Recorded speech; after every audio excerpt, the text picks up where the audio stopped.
You guys really enjoyed when I made that 2023 redraft, so I'm going to do another video on that draft. And today, I'm going to look back and I'm going to grade every single first round pick from that draft. Because obviously in a redraft, we talked about a ton of players that went in round 1, but then also some players that went in round 2 and onwards. Today, we're going to talk about every first round pick, give it an A, B, C, all the way down, and just see how they've been through pretty much 2 years of their NFL careers now. So we're going to start off with Bryce Young going #1 overall to the Carolina Panthers. We obviously know that they ended up trading up a decent amount from pick 9 to pick 1, giving up DJ Moore, giving up another future first round pick, as well as a future second round pick. And that 9th overall pick, that first round pick in 2024, ended up being Caleb Williams. Now I'm going to factor in that they traded up and they took Bryce Young. In my last video on the channel, I graded some of the biggest NFL trades in the last 5 years. So I gave that Bryce Young trade a C+ for the Panthers.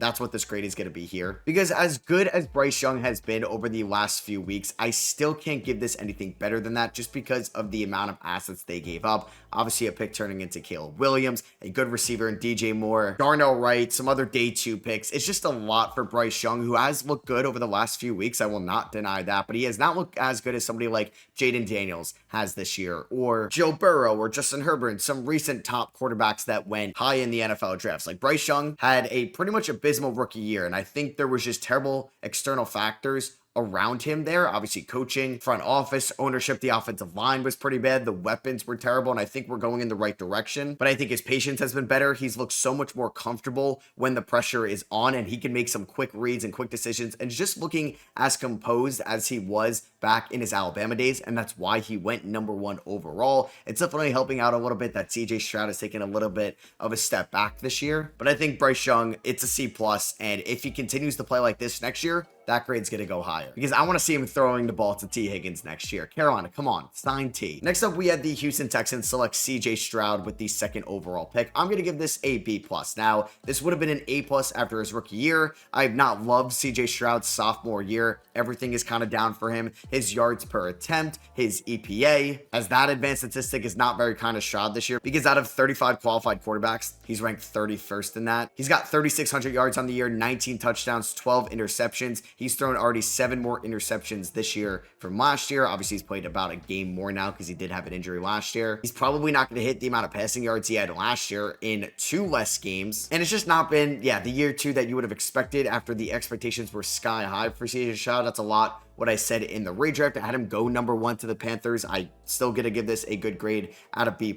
I just don't think it's an A+ pick just because of the down year 2. So it's been like an A+ rookie season and maybe a C+ sophomore year. So I'm trying to do that right in the middle. But they're getting an A+ for their 3rd overall pick. This is one of my favorite picks in the draft, and they got the best defensive player, Will Anderson. An absolute stud edge rusher. He was the defensive rookie of the year last year, 7 sacks, 45 combined tackles. He had 22 QB hits this year, 19 QB hits. He's got 11 sacks, 37 total tackles, and he's just a beast for somebody that's 23 years old. He's got an 85 PFF grade, which is ranked 11th out of 118 edge rushers. And this is looking like a home run pick for the Houston Texans, and he's going to be a staple of this defense for about a decade plus. Now at #4, we had the Indianapolis Colts select Anthony Richardson, which didn't feel like a reach at the time, but they were definitely taking a massive risk because Anthony Richardson didn't have a huge sample size at Florida, and he was drafted based off his potential and what he could be in the long term. And so far in the short term, he hasn't been great. I'm going to give this a C-. I think that's pretty much around average throughout this video because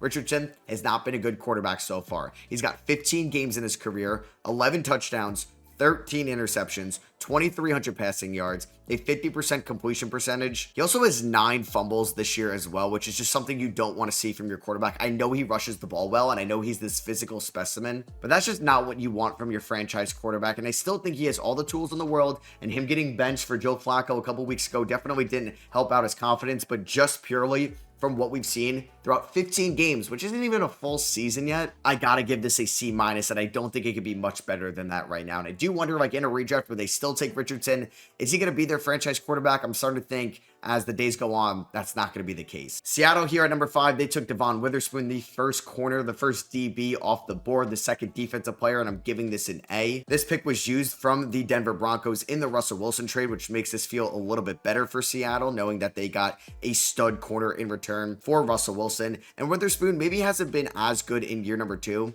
as he was in year number 1, and he's still been a top 20 corner in my opinion. Last year, he was ranked 6th out of 127 corners, according to PFF, with an 84 grade. This year, that has dropped to a 74 grade, but he's still ranked 15th out of 117 gradable corners. He's 3rd in the run defense department, and what I love about Witherspoon's game, you can line him up in the slot, and you can line him up out wide. He's 5'11", 180, but he plays like he's bigger and stronger than that, and Seattle did find a franchise cornerback with the 5th overall pick. That was the right selection for them. Next up, we have Paris Johnson of the Arizona Cardinals. They originally traded down and then traded back up to number 6 to take him. I'm giving this an A-.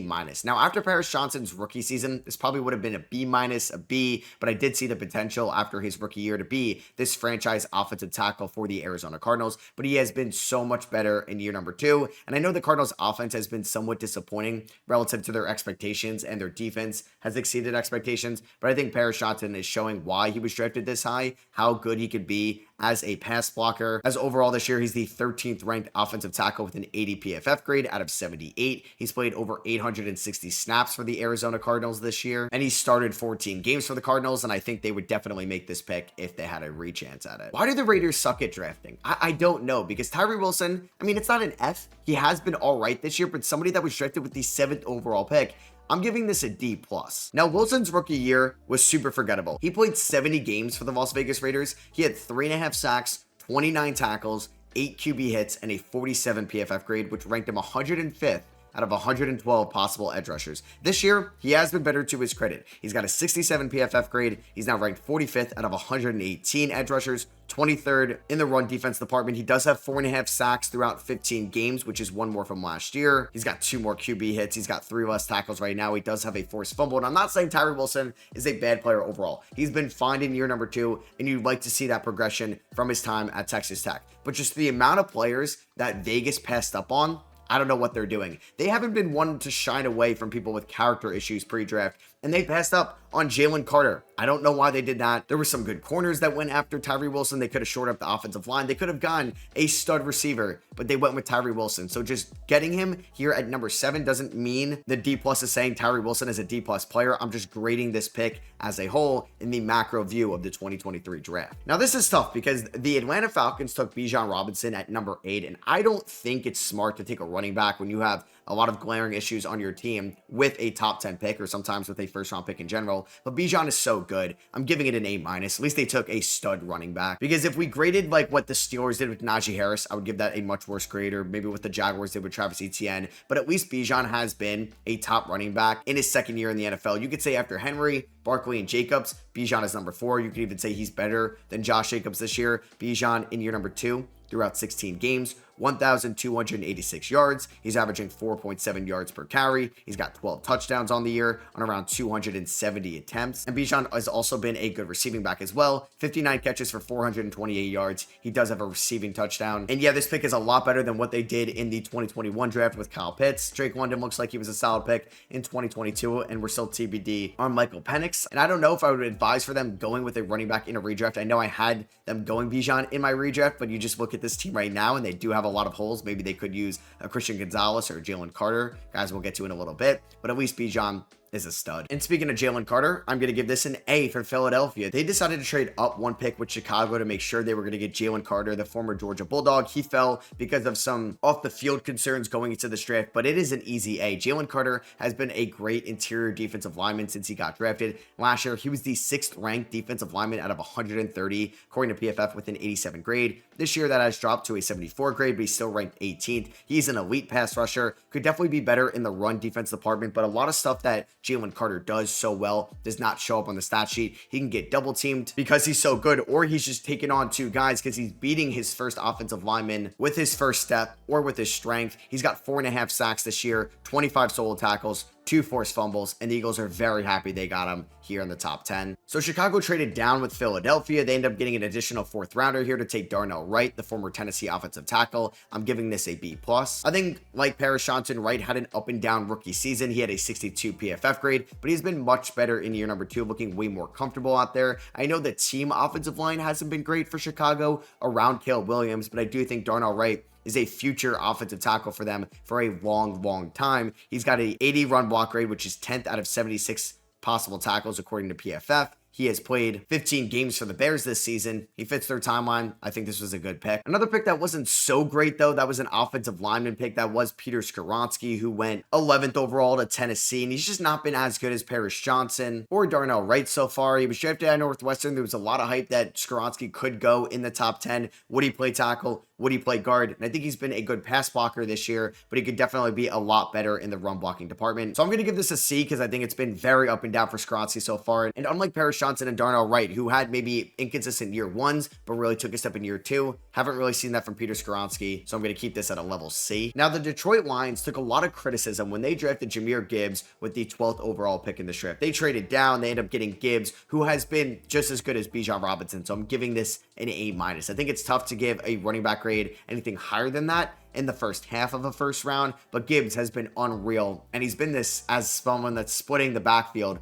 with David Montgomery. In his rookie year, on 182 attempts, 945 yards, 10 touchdowns, was averaging 5.2 yards per carry. This year, he's averaging 5.5 yards per carry, 77 yards per game. He's got over 200 carries, 1,156 rushing yards and counting, 12 touchdowns on the year as well. And he's just a beast running back and receiving back, and it just feels like it makes him look so easy out there, and it feels like sometimes it doesn't even look like he's running at full speed, and he's still faster than everybody else. He's a beast. He would be, I think, one of the top rushers every year if he was the clear on running back one, but obviously a lot of his touches are going to David Montgomery when he was healthy, but this was a great pick by the Detroit Lions. Next up, we have the Green Bay Packers selecting Lucas Van Ness. They actually swapped picks with the Jets on draft night in the Aaron Rodgers trade. I'm going to give this a C- because I actually like who the player the Jets took a lot more in Will McDonald, and Lucas Van Ness, I think, had an up and down rookie year and an up and down year two as well. In his rookie year, he was the 74th ranked edge rusher according to PFF. He had a 62 grade. This year, he's up to 107th overall out of 118 edge rushers with a 52 grade. Feels like he doesn't create separation in the run department or in the pass department. He does have 3 sacks on the year, 21 solo tackles, and a forced fumble. Packers fans, you can let me know in the comments. Do you think the Packers regret this pick at all? Would they take somebody different, or do you think he's been just fine? Another C-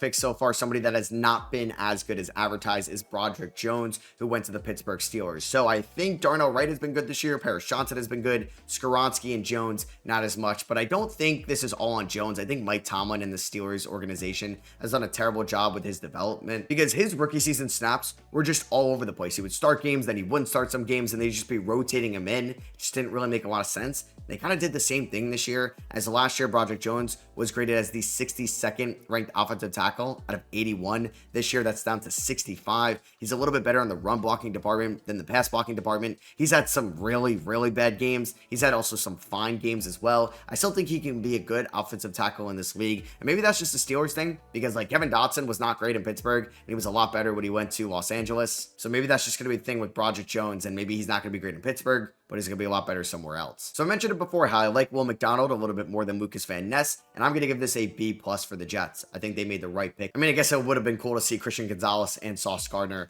on the corner spots together, but you know what? Will McDonald has been a very good edge rusher for a team that had that position up in limbo because of Bryce Huff eventually being a free agent, and then obviously Hassan Reddick has been kind of a disaster for them this year. And McDonald had a very solid rookie year. PFF actually doesn't like him as much in year number 2, but I think he could be better this year. Jets fans, you can let me know. Do you think McDonald has taken a step this year? He does have 10 sacks on the year. Now, we did have a lot of multi-sack games, so he's gone with a bunch of games with 0 sacks this year, but I think he's just making more of a difference. He's got 21 QB hits compared to 5 last year. He's got more total tackles, more pass deflections, more forced fumbles, and I think he's just been a solid first-round pick. Now, here's something that's just been crazy. The 16th overall pick by the Washington Commanders was cut this year. Yeah, cut. He played 14 games for Washington last year and then 6 this year before getting cut. Emanuel Forbes. If you get cut in year number 2, it's an F. And this pick just looks so much worse that Christian Gonzalez was still on the board in the Washington Commanders front office. Now, it's a different front office now, but at the time, that front office liked Emanuel Forbes over Christian Gonzalez. Forbes was terrible as a rookie. It felt like every week he was getting destroyed or beat by the opposing team's wide receiver 1, 2, or 3. He had a 50 PFF grade that year. He's got a 35 PFF grade this year. He hasn't been that good with Los Angeles either, although he's only played 1 game for them. He did have 1 interception in his rookie year. He had 1 interception for Washington this year, but just getting cut in year number 2, it's an absolute disaster of a pick. That's the type of pick that can get your front office fired. And I feel like we all knew it at the time that Christian Gonzalez was going to be a very good player in this league. And with the 17th overall pick, the Pats took him. It's getting an A+. Yeah, getting somebody that could be a cornerback 1 in this league can be a true elite outside corner that you got with the 17th overall pick, that's the definition of an A+. I love Devon Witherspoon, but they took him very high at number 5. Just getting somebody equal value, about 10 picks lower, that's a great job by the Patriots front office. Last year, Gonzalez was very good in a smaller sample size before he had a season-ending injury, but this year, he's the 10th ranked corner according to PFF, a little bit more opposite of Devon Witherspoon, as well as Witherspoon's a lot better as a tackler in the run defense department, as Christian Gonzalez is a true elite coverage corner, and he's going to be one for a long time in the National Football League. And another pick that had a lot of skepticism by the Detroit Lions. They were really criticized for their 2 first-round picks, first with Jibreel Gibbs, we already talked about him, and then at 18, they took Jack Campbell, an inside linebacker in the first round. People thought that was kind of a reach. You take him at 18, but he's been very good in year number 2. I'm giving this Campbell pick a B+. Because yeah, Campbell wasn't great after his rookie year, and if I did this video a year ago after year 1, this probably would have been a D+ or a C-, but Campbell has really taken advantage of the opportunity in year 2. He's been lined up in the box a ton, even as a slot corner at times on the defensive line, and he's also given them some special teams reps as well. He's the 9th ranked linebacker according to PFF with a 76 grade, 14th in the run defense department, 27th in pass rush, and 10th overall as a coverage linebacker. And that aspect of Campbell's game, like running a 4.65 40-yard dash, he's 6'5", 243. He's an athletic beast, and this has been a great pick for Detroit so far, in my opinion. And we're not going to get to some of their later picks, but just getting Gibbs and Campbell in the first round and Sam Laporta and Brian Branch in the second round, this was just an insane draft by Brad Holmes and the Detroit Lions front office. At number 19, Tampa Bay took Elijah Cansey out of Pittsburgh. I love this pick when it happens, and I thought this was going to be one of the best picks in the draft. Cansey, though, hasn't maybe been as good as advertised so far, but I'm still going to give this a B-. Now, PFF really does not like Elijah Cansey. Last year was ranked as the 106th graded defensive lineman out of 130, and this year 92nd out of 123. They have him ranked as the 127th out of 133 eligible defensive linemen in the run defense department. He's a little bit better as a pass rusher. He's got 7.5 sacks this year, 21 tackles, 1 forced fumble. I do think he's a little bit better than what PFF is giving him credit for, but I do see where people could be a little bit disappointed with his production so far, and I'm really interested to see if he gets better with time or if he's maybe not going to live up to the first round hype. Now here we go. We got the run on receivers, 4 straight wide receiver picks. The first one was Jackson Smith-Njigba with the 20th overall pick. To the Seattle Seahawks, they had Tyler Lockett and DK Metcalf at the time when they took him, so this was a little bit shocking, but JSN has been unreal in year number 2. This is an easy A+. Through 16 games this year, JSN has 96 catches for 1,121 yards. He's got 6 touchdowns on the year. He did have an up and down rookie season, but obviously he didn't have as much opportunity as one of the premier receiving options for Seattle. He was the clear wide receiver 3 throughout most of the year. And this year, even with Seattle's offense being somewhat down to what it was last year, especially in Geno's aspect of his game, and JSN has just been an elite wide receiver this year. Yeah, elite. His numbers are up there with everybody else in the NFL. He's no Justin Jefferson or Jamar Chase, but he's in some really good company. And Tyler Lockett is getting up there in age. Who knows if they're going to pay DK Metcalf eventually. JSN is probably going to be their wide receiver 1 next year. And then after this pick, we had the Los Angeles Chargers take Quin Johnson. I think I'm going to be kind of nice here, and I'm going to give this pick a D, not an F, because like Emanuel Forbes getting cut in year number 2, that's what an F was. So I think this is more on par with Tyreek Wilson than Emanuel Forbes. But I did give Tyreek Wilson a D+, so I'm giving Quin Johnson a lower grade at a D. He has been at least a little productive in year number 2. Last year, as a rookie, 38 catches, 431 yards. He had a ton of drops throughout the year. This year, 77 targets,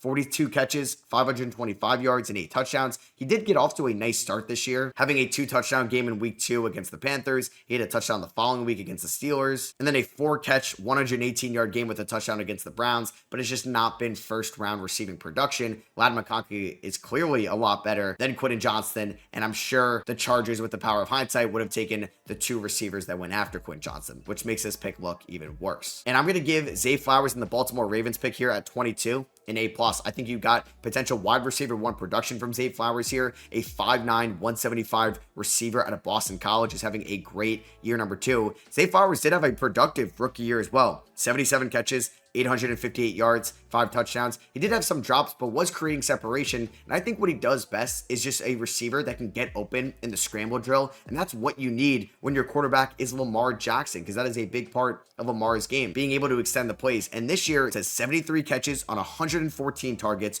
1,047 yards, 4 touchdowns on the year. And I think he could be the wide receiver 1, at least right now, in the Lamar Jackson Ravens era. And at 23, Minnesota took a wide receiver 2 Jordan Addison, this is another A+.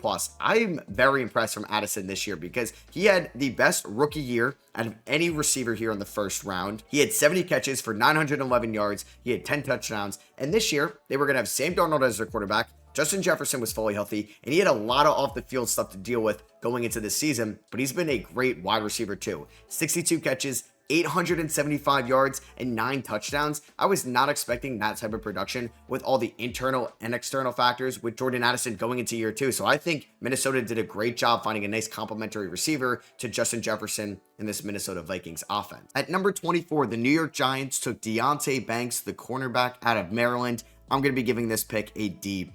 Yeah, Banks has not lived up to the hype that he had coming out of the Big Ten as a corner. He had 64 tackles, 2 interceptions in 15 games in his rookie season, and it seemed like a step in the right direction, but this year, he's ranked as the 110th overall corner, according to PFF. 112 out of 117 in the coverage department. That is not what you want whatsoever. Deontay Banks was this speedy corner at 6 feet tall, and he's just not been what the Giants expected this year. Maybe I'm being kind of harsh on for somebody that is going at the 25th overall pick. I think with the power of hindsight that we're using in this video, there's a lot of players that went after Deontay Banks that the Giants definitely would have taken, including a couple corners that went in the second round, like Joey Porter Jr., Brian Branch, and Tyreek Stevenson. Unless you have to defend a Hail Mary, then maybe you didn't want to take Tyreek Stevenson over Deontay Banks. At 25, Buffalo took Dalton Kincaid. After his rookie year, this would have been an A, maybe even an A+.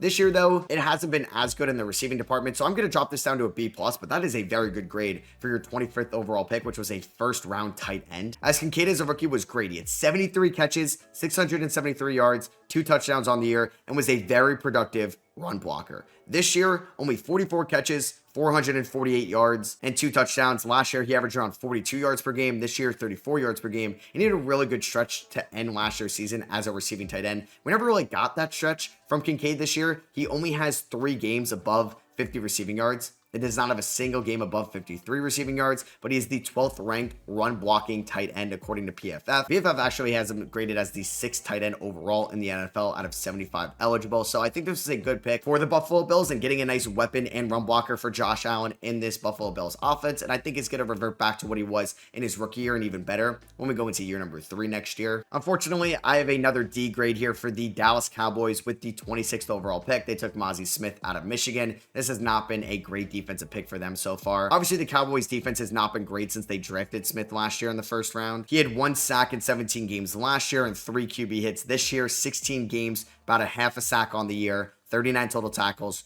2 QB hits. He was ranked as the 113th defensive lineman last year, according to PFF, with a 47 grade. This year, that has dropped to a 36 grade, puts him at 119th out of 123 eligible defensive linemen. He is terrible in the run defense department. And with guys like Keanu Benton, Kobe Turner that went later than Mazy Smith, this does not look like a great pick for the Dallas Cowboys. The Jaguars took an offensive tackle with the 27th overall pick in Anton Harrison out of Oklahoma. I'm going to give this a C. Definitely an up and down rookie year for Anton Harrison and the Jacksonville Jaguars. This year, though, he has taken strides as a pass blocker. And this Jaguars offense and just overall team has been disappointing as a whole. But I do think they found something in Anton Harrison that we do need to see the steps in your number 3, because if he stays stagnant to what he is this year or even goes back to what he was in his rookie year, this is probably going to drop in a letter grade and it's going to look like a bust of a first round pick. But if we could see him continuing to progress with this offense, and maybe it's going to be under a new offensive line coach next year, offensive coordinator or head coach, we could see why they took him in the first round originally. So at 28, Cincinnati took somebody that I thought was going to be rivaling Tyreek Wilson as edge 1 in this class, Myles Murphy out of Clemson. And I thought this was a steal for Cincinnati at 28, and I think he's been one of the more disappointing players in this draft class. I'm giving it a D+. And it doesn't help that the Cincinnati defense as a whole has been kind of garbage all year long. Last year, he was ranked 90th out of 112 edge rushers with a 58 PFF grade. This year, he's ranked 90th out of 118. He doesn't have a single sack on the year. He's got 20 total tackles throughout 12 games. 3 QB hits, 1 pass deflection, and I think Cincinnati would have liked to take a different player originally here with the 28th pick. Not a great first round for former Clemson Tigers. New Orleans at 29 took Bryan Bresee out of Clemson. I'm going to give this a C-. I think he's been kind of disappointing so far, and I really liked his game, and I thought he should have went a little bit higher originally on draft night. And I think you can say the same thing about Mazy Smith before, just watching Keanu Benton and Kobe Turner and some other defensive linemen going after Bresee here kind of makes this look a little bit worse for New Orleans. And that is a team that also has just a ton of glaring issues on their team all year long. And I think there's a good chance that New Orleans is going to be one of the worst teams in the NFL over the next 2 to 3 years. This year, Brizzy does have 7.5 sacks, which is an encouraging sign, but he's ranked as the 117th defensive lineman according to PFF.